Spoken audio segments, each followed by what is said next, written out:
Welcome to the Toffee Blues, your source for all things Everton, and welcome to the Everton Stadium review of sorts. You know, that the news was announced on Friday, wasn't it, where Everton's long-awaited new stadium on the Bramley-Moore Dock was given the green light. We're ready to go. New stadium's a goer.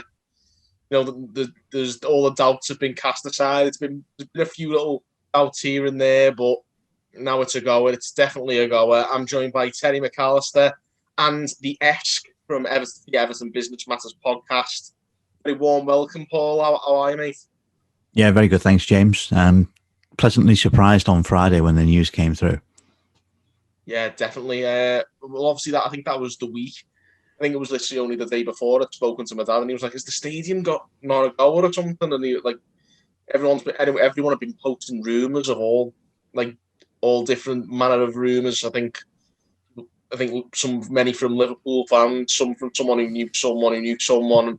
I think the sort of seeds of doubt were being sown a little bit, and then of course the official news was announced on Friday, which was a very happy Friday for us all.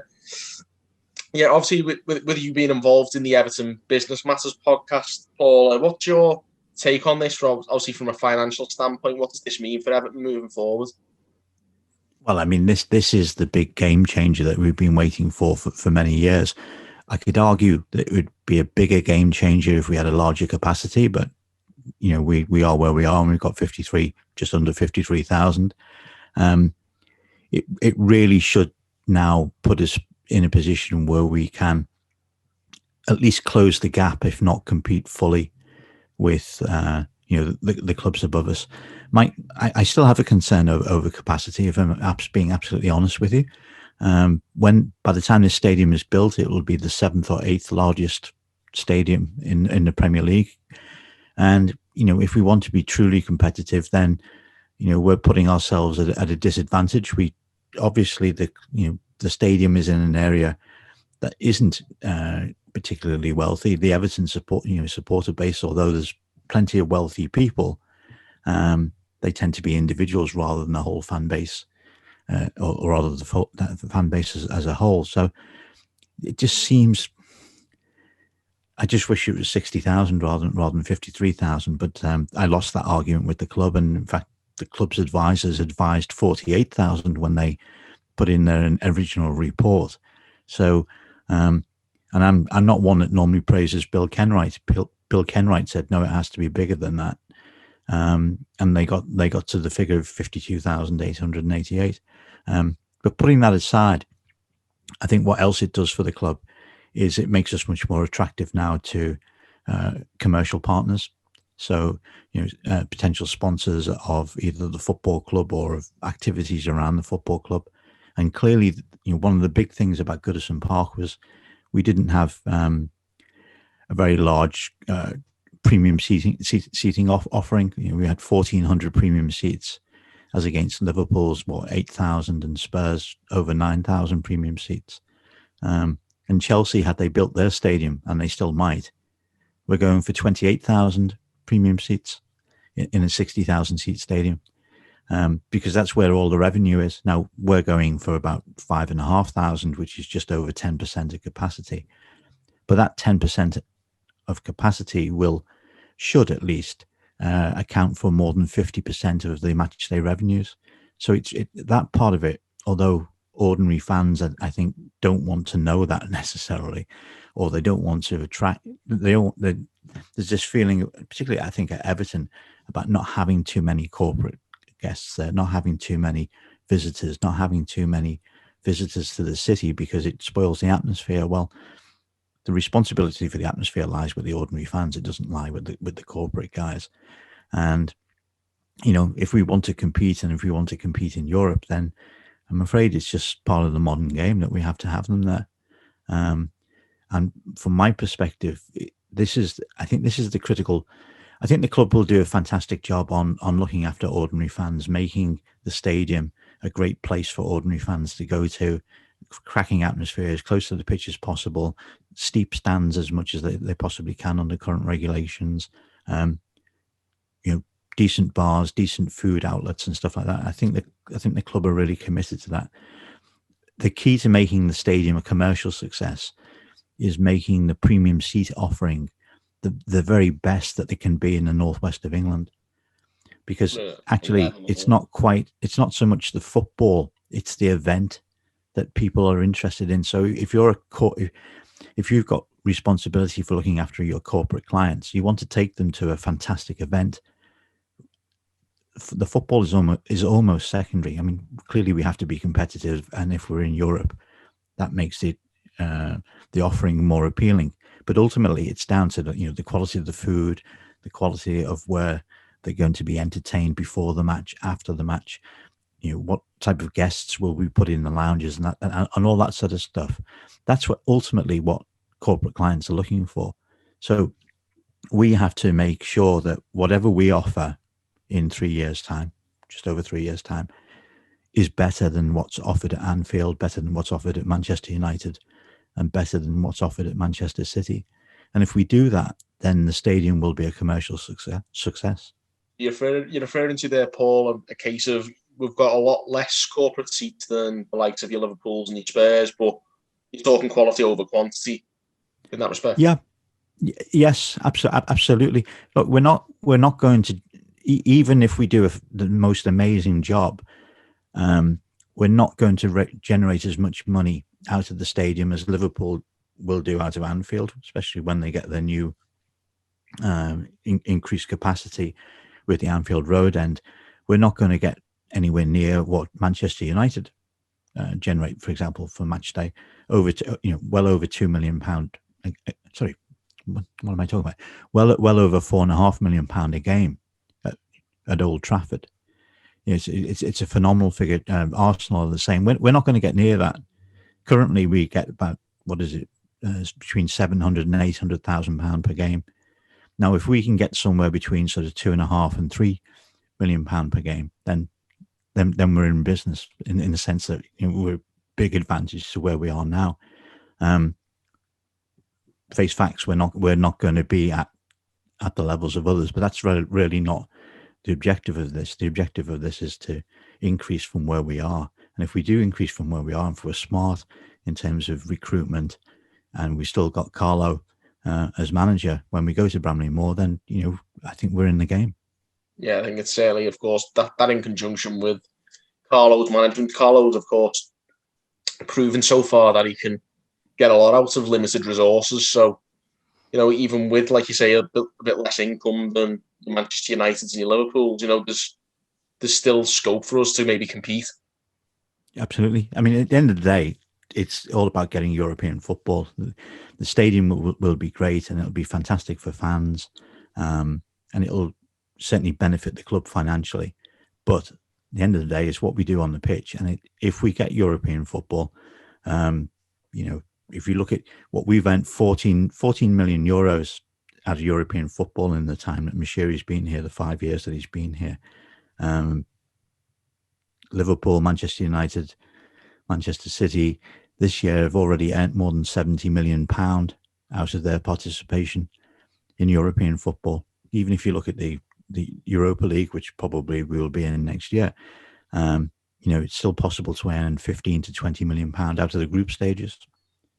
So of course, these clubs are doing, 4 times what we've earned in one season compared to what we've earned in 5. So that's ultimately where we're going to succeed or fail as a football club.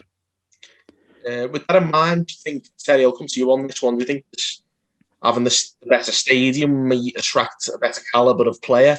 I know it's not a major pulling power, but could it possibly give off a better aura to these players, maybe a higher calibre of players that we're looking to attract? I don't think the stadium's a key attraction for a player, but a better stadium attracts a better everything. Better sponsors, more supporters, everything. And then if you're playing, as Paul says, in European football, you get the iconic sort of imagery of European nights on the river and everything else and everything that goes with it. And so you need to twin track it. You need to develop the team. Look at Tottenham. Tottenham are not bigger than Everton, not in historical terms, But now they're seen as a much bigger and much more attractive proposition. Okay, they're in London, which is fair enough. You can't really do anything about that. That's always going to have some pull for some players. But they're playing regularly in Europe. They've got, superstar manager now themselves. They never always had that. But they've gone from probably very similar to Everton several years ago of being sort of a well-known name, but not an attractive sort of, forwards-facing upward trajectory club, to being one of the elite clubs that they perceived. It's the Big Six, isn't it? The Sky Six, whatever you call it. That's the sort of challenge Everton have got now, to sort of make that step into that group. Because now with a new stadium, it's, there's no excuse anymore. Like from a, commercial, financial, everything, sort of the top level of the club. It's also the same as a under 23s player going into the first team. Like, there's no excuses anymore. They've got to perform now. You can't blame Goodison Park. We're not operating on that financial level. We can't compete with these teams, etc., etc. Well, we're going to make a step into that sort of domain and sit at that table. Then we need to have the team, the football, the performance to back it up. You can't sort of the club can't keep their heads down anymore. And finishing 8th, 7th or 8th is fine. We need to be playing in Europe every year. We need to be contesting, trophies, etc., etc. And that, if we can do that, if we can live up to the stadium, so to speak, on the pitch, then that will attract players. It's on Everton Business Matters Podcast, he described it as an self-fulfilling circle, where better players fills the stadium and better team fills the stadium, but the stadium making more money generates better players, more money for better players. We need to get into that sort of cycle. We need to get on that wheel. I think it was one of John's favorite expressions, a virtuous circle, he called it. Virtuous circle, that's right. That's what yeah, it's true. We need to get into that, and the stadium is half of it. We need to have the team to match, but hopefully one can feed the other and vice versa. I think the really interesting, Terry, about what you say there is it gives nobody in the business anywhere to hide anymore. And I'm not a great advocate of the owner appearing in the dressing room, because I don't think they should ever really appear in a dressing room.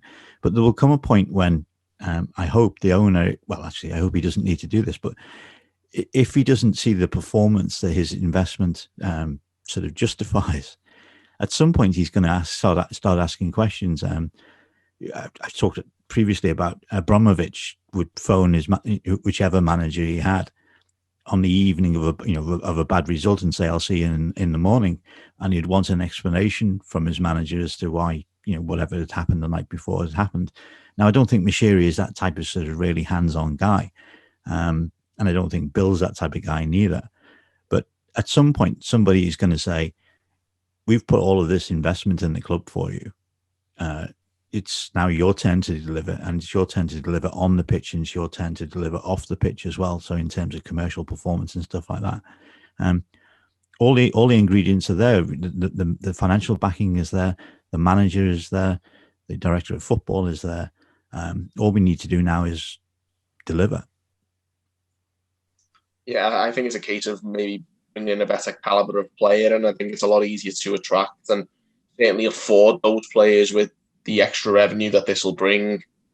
With that in mind, Paul, you were saying like maybe having somebody in this Abramovich mould. Is there anybody involved with the club who could maybe take on that role? You're saying that, of course, Farhad and Bill aren't really the type of characters who do that. Is there anybody who could well fall into that bracket? I think it's Carlo, but obviously in his own way. So, in his way of quiet leadership.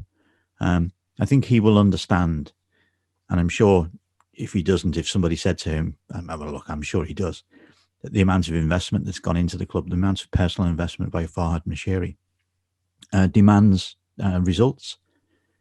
And as sort of easygoing as he looks, here's a man that's a proven winner. You're not a proven winner in life unless you're completely driven to winning. And he's not going to want, I think he wants to stay at the club, but he's not going to want to stay at the club if the club's not successful. So he will want success just as much as the owner does. And I suspect that both Moshiri and certainly Bill will be looking to Carlo to deliver that message to the players. who delivers it to the rest of the business is a really good question, whether that's Denise or whether that, personally, I think it should probably be the chairman, but it's a little bit difficult, I think, for him to do it, given his past track record in terms of performance, across the business. So I think that's a difficult one moving forward. But as far as the players are concerned, they just have to look to Carlo and be inspired by Carlo, I think. Yeah, I think it'll get easier as perhaps better players come in the years to come. Your take on it, Tim? Just about better players coming in, sort of stadium adjacent, but on that subject.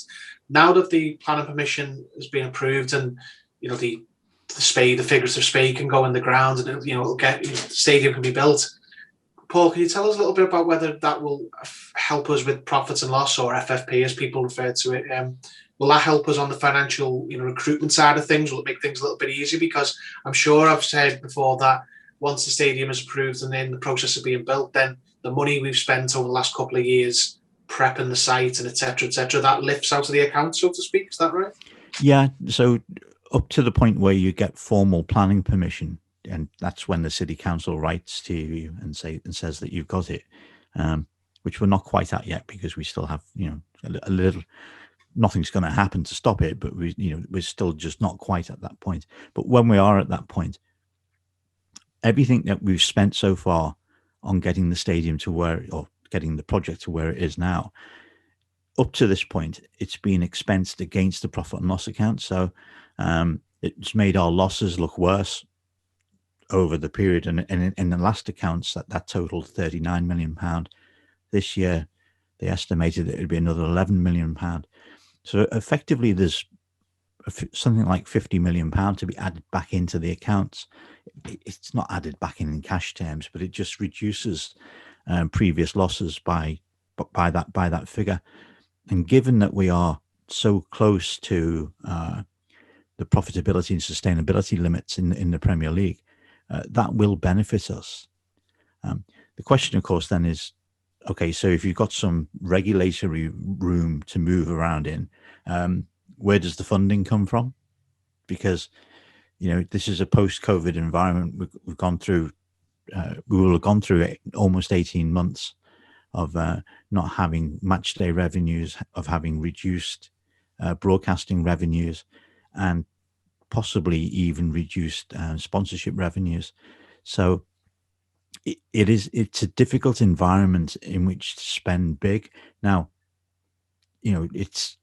I've always said that I didn't think we were going to spend a lot in the summer, and then Mashiri sort of coughed up money to sort of prove me wrong. Whether he does it this summer or not, I really don't know, because the first thing he's got to do is fund the stadium. Because don't forget, Mashiri is, he's committed to putting £100 million into the stadium. We're going to borrow around 300 million, and then the rest of it's going to come from our naming rights partner, which is probably going to be USM, as everybody thinks. It's an awful lot of investment that Mashiri has to find if he's then got to find more money for players on top of that. So it's a difficult summer, but I suppose the positive is that it's a difficult summer for everybody else as well.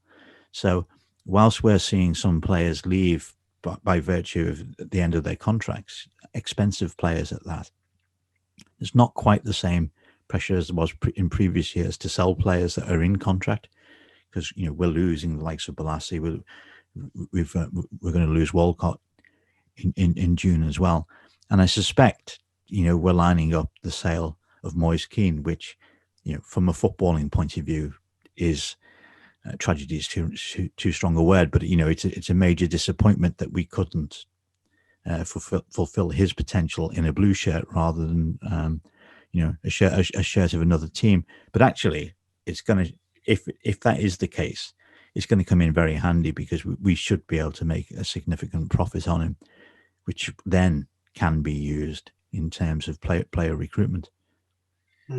Yeah, that's something that I've brought up quite regularly. I think I'm quite optimistic about what we could possibly do with money that we recoup from Moise Keane. Yeah, something in terms of what we can maybe reinvest, and bring in players in the areas that we most need them. I think there's a lot more pressing matters in the team than the area in which Moise Keane plays up front. I think there's areas we need to strengthen more as a higher priority, and we can definitely do that with the kind of money that Moise Keane could bring back in for us.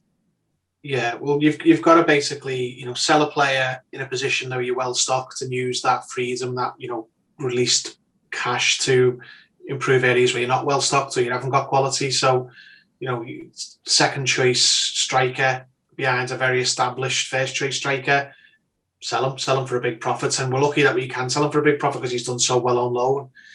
It hasn't happened with all the loans we've sent out over the years, but he's done well enough to, it's likely we're going to get, as Paul says, a decent profit on him. So, it doesn't mean we're going to splash the cash, but it means we can now, with the added sort of breathing room, go and look at the areas of the squad, which everyone knows, right back and centre midfield again probably, and, get some players in there who vastly improve the team, whereas Moise Keane coming back probably wouldn't improve the team one jot because he's in a very settled area of the pitch. And also, go ahead, Paul, sorry. Sorry, James. The other interesting bit is that whilst he's a loss in terms of potential moving forward, he's not an actual loss in terms of what we've had. So, in a sense, we're no worse off by not having him because we've never really had him anyway.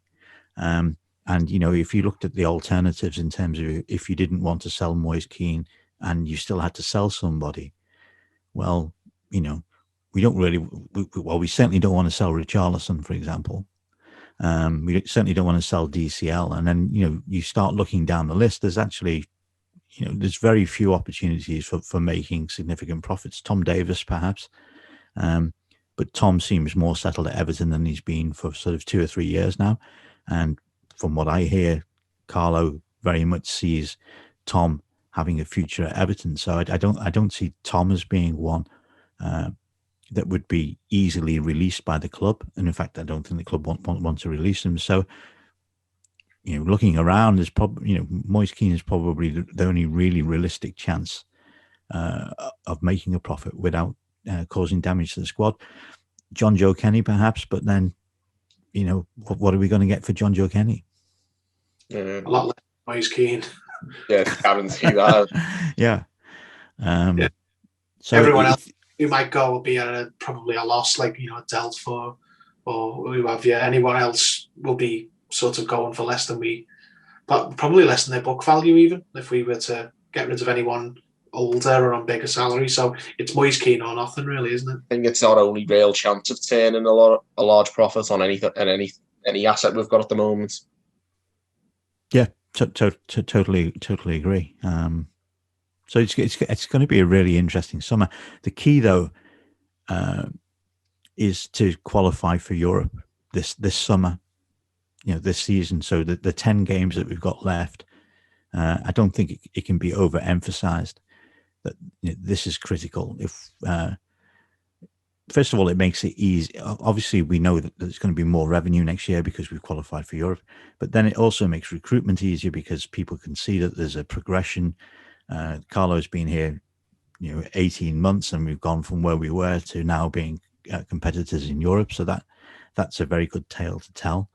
And it also means that we can retain talent as well, because my big fear and Richarlison seems very settled at Everton, but if we don't get European football this year, he's 24 in May, and he will then therefore be 25 before he plays European football with Everton, assuming that we got European qualification the following year.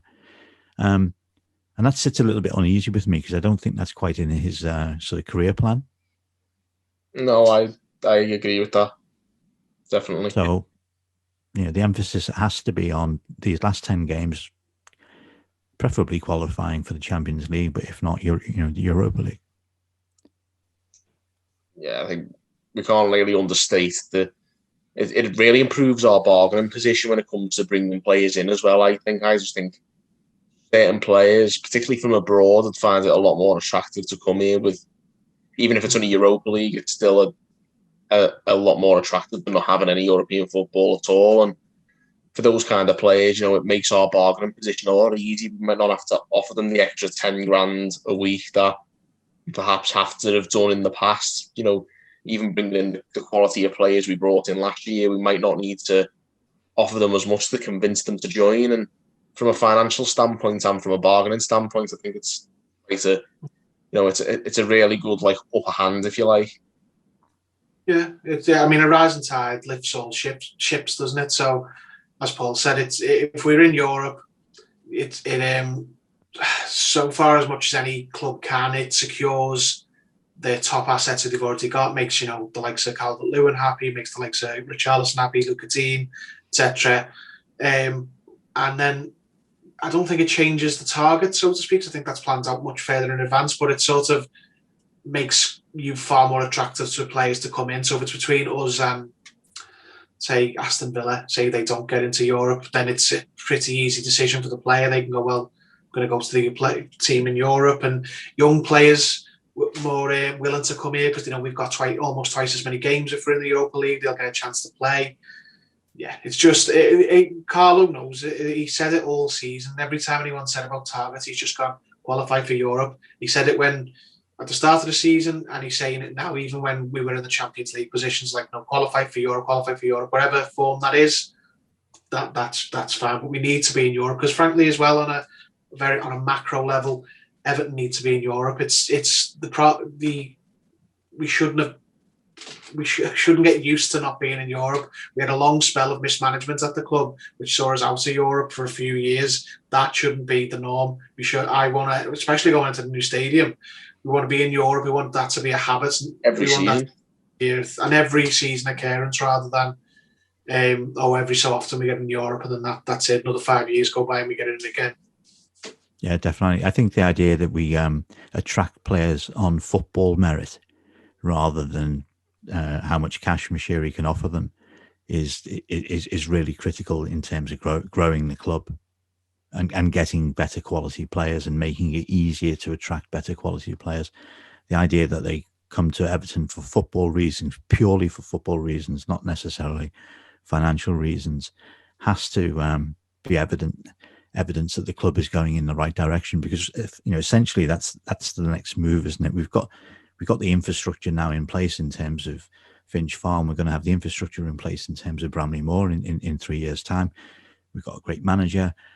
We've got a great coaching squad from what I hear. Fantastic director of football. Everything is in place apart from sort of the key bit, which is the footballing merit in the sense. So now we have to have the footballing pedigree that everything else on the footballing side we've got or we're about to get. We get that, and then we are truly a competitive organisation across European football. Yeah, it's basically that's the ambition I think Farhad had as soon as he arrived at Everton, and obviously it hasn't quite worked out on the playing front, but I think behind the scenes this has always been in the plan. The sort of off the field stuff has been progressing very nicely. I think it's just in terms of the perhaps management and coaching personnel of the past that weren't the right decisions, but clearly that's been rectified now with Carlo. Even if it's taken a couple of years, it appears we're on the right track now. Well, I think it came about through opportunism, because it was never in the plan really to have Carlo as manager, and had he not been having a bad time at Napoli, then we wouldn't have got him when we got him. So whether I don't think it was part of the plan. I just think it was an opportunity, and he took it, and he managed to persuade him, which is great, given that he wasn't particularly interested in the first instance. Not just interested in us, he wasn't interested in anybody. He wanted time out of football. But now, as I think we're all in agreement, there's no more excuses now. There's nothing to be excused. You can always argue that you want a better squad with better players and everything else, but actually, we should have, when everybody's fit, we should have a competitive first team. Bench is still pretty weak, but it sort of can do a job, I suppose. And everything else is in place. So to the players and to everybody else at the club, literally there is no reason to not be a success. Sorry. And that message has to come out loud and clear from everybody everybody associated with the club, including the fans. And I'm a great advocate of obviously providing massive support for our players, but also putting our players under pressure. I think we have to be as demanding as any other set of fans. I don't believe that we necessarily should give them an easier time than perhaps fans of other clubs do. We can still love them, we can still support them, we can still want the very best for them, but they have to understand as well that NSNO actually means something to the 40,000 people that go to Goodison every week, and to the 53,000 that will go to Bramley-Moore every week. It's not just a badge, it's not just a motto. It is actually, as far as our club is concerned, a philosophy that we all fundamentally agree in, even if we haven't witnessed it for many times, for many years. Sorry.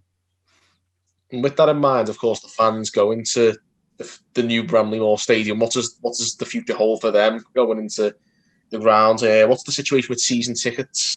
Is a higher allocation in mind for the new higher capacity, or?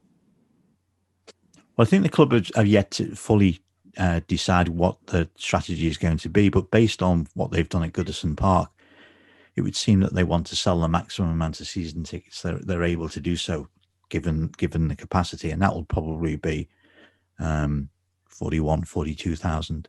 So it will be perhaps 9 or 10,000 greater than what we're currently selling. But then we've got a season ticket waiting list of 17,000, so it shouldn't be difficult to sell that.